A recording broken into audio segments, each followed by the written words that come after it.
মঞ্চের দিকে এগিয়ে আসছে, আমরা করতালির মাধ্যমে ওনাদেরকে বরণ করে নিব।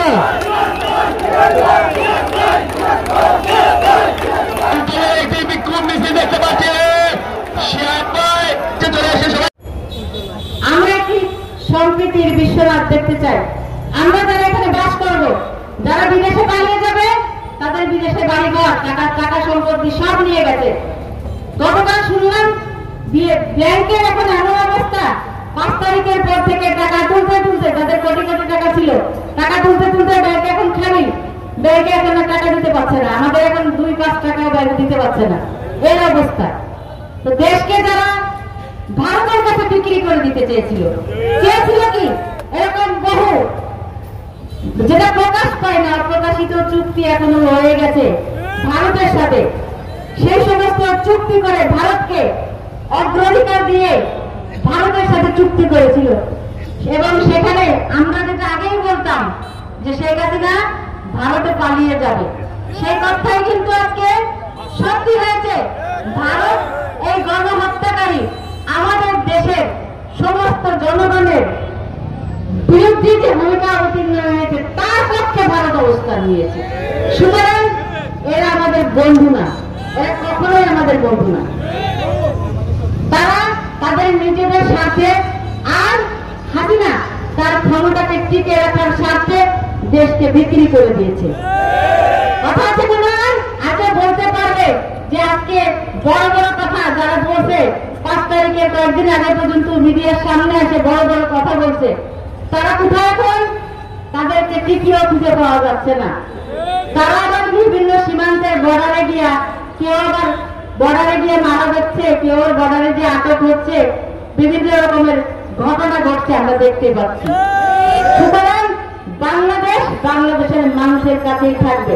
যারা অমানুষ, যারা দেশের বিরুদ্ধচারণ করে, তারাই এই আওয়ামী লীগ সরকার, এরা হচ্ছে বর্তমান যে বৈষম্য বিরোধী আন্দোলন, এই গণতান্ত্রিক আন্দোলনের মাধ্যমে আমরা যে বাংলাদেশ পেয়েছি, সেই বাংলাদেশের নব্য রাজাকার। তারা হল রাজাকার, তারা বাংলাদেশের রাজাকার এই আওয়ামী লীগ। স্বাধীনতা যুদ্ধের সময় 1971 সালে যারা দেশ বিরোধী কাজ করেছিল, তাদেরকে রাজাকার বলে এই সরকার একটি গুণা ঝুলিয়ে অনেক নিরাপদের ব্যক্তিকেও ফাঁসি দিয়েছিল।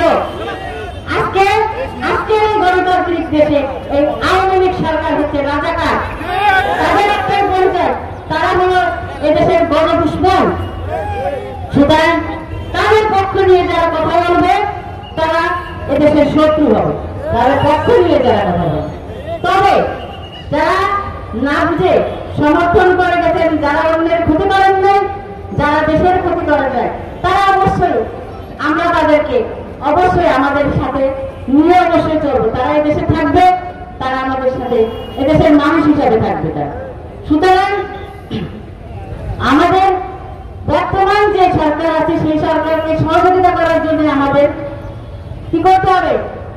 আমাদের তাদেরকে সহযোগিতা করতে হবে প্রত্যেকটা ক্ষেত্রে। এবং আরো বিভিন্ন ধরনের সংস্কার কাজে হাত দিয়েছে সরকার। আইন শৃঙ্খলা রক্ষার জন্য বর্তমান আজকের থেকে সেনাবাহিনীকে ম্যাজিস্ট্রেসি পাওয়ার দেওয়া হয়েছে। তারা কিন্তু মাঠে থাকবে সেনাবাহিনী, কিন্তু আপনারা সহযোগিতা করবেন। আপনার এলাকায় চুরি ডাকাতি, রাজধানী, ছিনতাই, এই সমস্ত বিষয়ে আপনাদের জানা থাকলে আপনারা অবশ্যই সেনাবাহিনীকে জানাবেন এবং তাদের কাজে সহযোগিতা করবেন। এদেশে কোনো সন্ত্রাসীদের ঠাঁই হবে না, এদেশে কোনো চোরাকারবারীদের ঠাঁই হবে না, এদেশে কোনো চাঁদাবাজের ঠাঁই হবে না, এদেশে কোনো দুর্নীতিবাজের ঠাঁই হবে না। ইনশাআল্লাহ আমরা আপনাদের সাহায্যে সুন্দর একটি বাংলাদেশ গড়ে তুলব। সবাইকে সাথে নিয়ে আমরা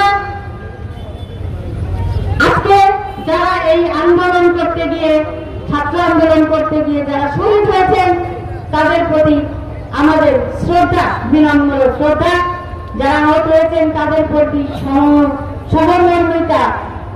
এবং বিগত 15 বছর ধরে বিএনপির যত নেতাকর্মী পুলিশের গুলিতে আওয়ামী লীগের কাছে অত্যাচারিত হয়ে মারা গেছেন অথবা আহত হয়েছেন অথবা বন্ধুত্ব বরণ করছেন, যারা ক্ষতিগ্রস্ত হয়েছেন, সবার প্রতি আমাদের সমবেদনা রইল। আপনাদের জন্য ইনশাআল্লাহ আপনাদেরকে সাথে নিয়ে একটি সুন্দর বাংলাদেশ আমরা গড়ে তুলব। এই বাংলাদেশে আমরা ভবিষ্যৎ প্রজন্মের কথা চিন্তা করে তারা যাতে একটি ভালো বাংলাদেশ পায়, একটি সুন্দর স্বাভাবিক। আমাদের দেশের মানুষ এখন অনেকদিন হলো তারা দেশে থাকতে চায় না। বেশিরভাগ যুব সমাজ বিদেশে চলে যাচ্ছে, আমাদের যুব সমাজ খালি হয়ে যাচ্ছে, আমাদের দেশের যুবকরা না থাকছে না। কারণ দেশের নিরাপত্তা নয়, দেশের দুর্নীতি, তারা কাজ পায় না, চাকরি করতে পারে না, কাজ করে দিতে পারে না। সুতরাং সেই তাদের কথা চিন্তা করে, আগামী ভবিষ্যৎ প্রজন্মের কথা চিন্তা করে আমরা সবাইকে সাথে নিয়ে একটি সুন্দর বাংলাদেশ গড়ে তুলব ইনশাআল্লাহ। সবাইকে ধন্যবাদ। বাংলাদেশ জিন্দাবাদ। ইলিয়াস আলীকে আমরা আমাদের মাঝে ফেরত চাই। আমরা যাতে গুরুকৃত সকল নেতৃবৃন্দকে আমাদের মাঝে ফেরত চাই।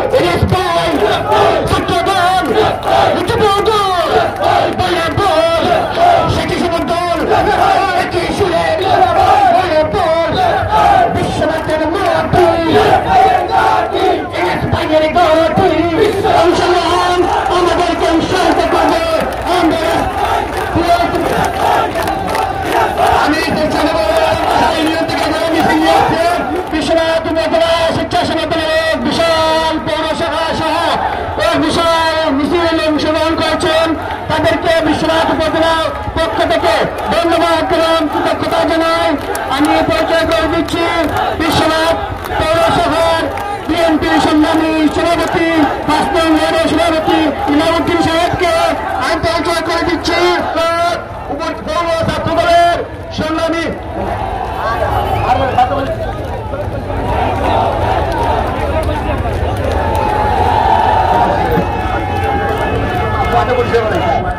পক্ষ থেকে শুভেচ্ছা জানাই।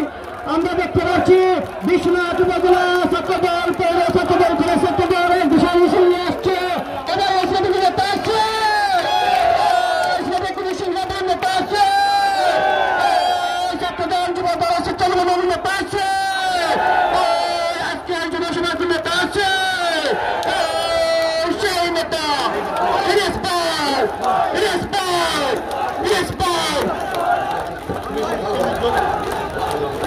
আমি দেখতে পাচ্ছি আমাদের বিশ্বনাথে শ্রমিক দলের একটু বিক্ষোভ মিছিল আমাদের মঞ্চে চলে আসছে। সবাইকে ধন্যবাদ জানাচ্ছি। আপনার